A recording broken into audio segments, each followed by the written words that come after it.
La Biblia también enseña que el infierno es un lugar de castigo justo y terrible. Yo sé que aquí estoy entrando en un terreno que para muchos es odioso en extremo. El concepto de castigo en la sociedad occidental se ha convertido en un tabú. Muchas personas consideran que la idea de castigar es barbárica, primitiva, algo que no es digno de una sociedad civilizada. Pero la Biblia enseña sin lugar a dudas que el mismo Dios que estableció una ley moral que debe regir a todos los hombres por igual, estableció castigo para aquellos que violen su ley. Como sabe cualquier cuerpo judicial, una ley sin sanciones son palabras al viento. Una ley sin sanciones son palabras al viento y Dios no habla por hablar. En Mateo capítulo 26, versículo 46, el Señor Jesucristo nos dice que los impíos irán al castigo eterno, castigo eterno. Y en 2 Tesalónica capítulo 1, versículo 9, Pablo dice que los que no conocieron a Dios ni obedecieron el evangelio de nuestro Señor Jesucristo sufrirán pena de eterna perdición. Allí será el lloro y el crujir de dientes, dice el Señor. El infierno es un lugar de sufrimiento y miseria. Eso lo vemos más claramente al considerar el origen histórico de la palabra Gehenna, que es la que normalmente aparece en griego y que se traduce en español infierno. Alrededor del año 750 a.C., subió al trono de Judá un hombre impío llamado Acaz.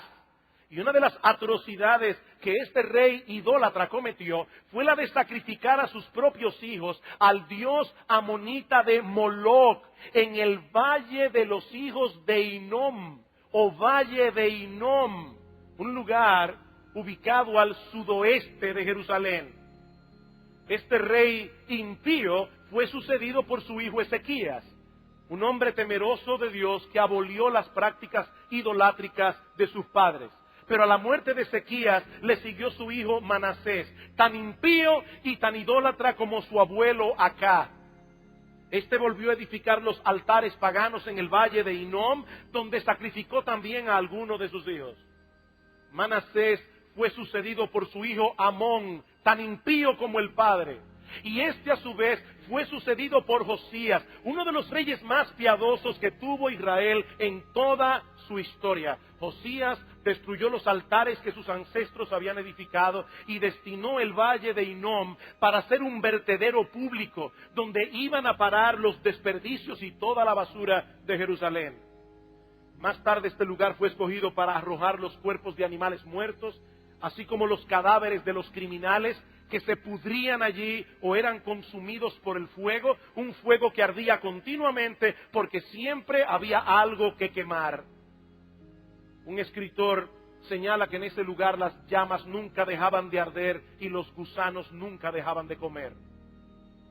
Los hebreos le llamaban Geben Hinnom, o en su forma abreviada Ge Hinnom, la cual pasó al idioma griego como Gehenna. Gehenna. De modo que esta palabra comunica la idea de desgracia, deshonra, pecado, culpa, desolación, castigo. Esta palabra aparece 12 veces en el Nuevo Testamento, 11 de ellas fueron pronunciadas por Cristo mismo.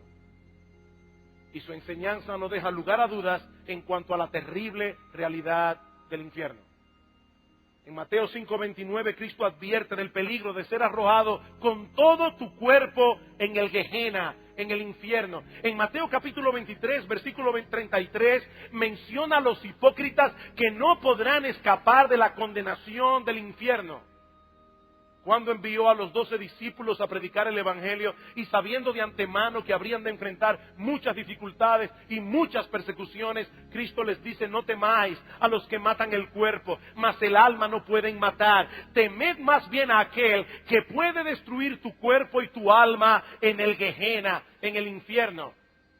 En otra ocasión se refirió al Gehenna como el lugar donde el gusano de ellos no muere y el fuego nunca se apaga. Y aunque algunas de estas descripciones son metafóricas, eso no suaviza la realidad del infierno, sino que la recrudece. Porque la realidad siempre será peor que aquello que se usa como una simple comparación. El infierno es un lugar de castigo justo y terrible. Como vimos la semana pasada, la Biblia nos revela un Dios perfectamente bueno, pero también como un ser perfectamente santo, perfectamente justo, un Dios que de ningún modo tendrá por inocente al malvado, un ser que es indiferente a la maldad, que es indiferente a la injusticia, no es bueno en ningún sentido. Si nuestro Dios no es un Dios justo, entonces sería el diablo. Y como criaturas creadas a su imagen y semejanza, todos nosotros aquí podemos entender ese concepto, por más que algunos se empeñen en sacarlo de sus mentes y de sus conciencias. Nosotros fuimos creados a la imagen de Dios y tenemos un sentido moral en nuestro corazón, tenemos una conciencia que nos dice a voz en cuello que el mal debe ser castigado y lo justo debe ser recompensado. Ese es un principio elemental de justicia. Como yo decía hace un momento, las leyes sin sanciones son palabras al viento. Y cuando es Dios el que castiga, ese castigo será justo, justo, absolutamente justo. El juicio de Dios, dice Pablo en Romanos 2, es según la verdad. Nadie recibirá un poco más de lo que merece, pero tampoco ni un poco menos. Es por eso que la Biblia enseña claramente que en el infierno no todos sufrirán el mismo grado de castigo. En el infierno habrá diferentes grados de castigo. Dice en Lucas capítulo 12, versículo 47, aquel siervo que conociendo la voluntad de su Señor no se preparó recibirá muchos azotes, mas el que sin conocerla hizo cosas dignas de azote, será azotado, pero poco, porque todo aquel a quien se le haya dado mucho, mucho se le demandará, y al que mucho se le haya confiado, más se le pedirá. El castigo será proporcional al conocimiento y a las oportunidades. Es a la luz de esa realidad que Cristo pronunció un juicio tan severo contra las ciudades de Betsaida, de Corazín, de Capernaum. Dice que comenzó a reconvenir a las ciudades en las cuales había hecho muchos milagros, porque no se habían arrepentido. Estas personas tuvieron a Cristo allí, predicando el Evangelio y mostrando su poder a través de milagros, y aún así no se arrepintieron. Dice Cristo, ¡ay de ti, Corazín! ¡Ay de ti, Betsaida! Porque si en Tiro y en Sidón se hubieran hecho los milagros que han sido hechos en vosotras, tiempo ha que se hubieran arrepentido en cilicio y ceniza. Por tanto os digo que en el día del juicio será más tolerable el castigo para Tiro y para Sidón que para vosotras. Hablando a los líderes religiosos de su tiempo, hombres que tenían mucho conocimiento de la Biblia, pero lo usaban engañosamente para fines egoístas.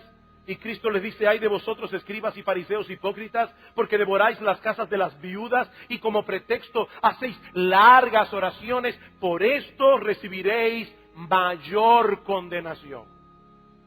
Mayor condenación. Todos serán castigados. El infierno es horrible para todos, pero no todos lo serán en el mismo grado. Mayores privilegios traen mayor responsabilidad. Nosotros no sabemos en qué sentido algunos recibirán mayor condenación. Y no tiene sentido ponerse a especular más allá de lo que la Biblia revela. Pero yo creo que nosotros podemos suponer con bastante grado de certeza que una de las cosas que agravarán el castigo de muchos en el infierno será su memoria. El recuerdo de todas las oportunidades que despreciaron. El recuerdo de tantas predicaciones, el recuerdo de tantos devocionales familiares, el recuerdo de tantas oraciones paternas, aún con lágrimas, eso agravará sin duda el remordimiento de millares y millares de los condenados en el infierno. ¡Oh, si hubiese hecho caso! Oh, si hubiese venido a Cristo en arrepentimiento y fe, cuando todavía podía hacerlo. Pero el día llegará cuando toda oportunidad se perderá para siempre.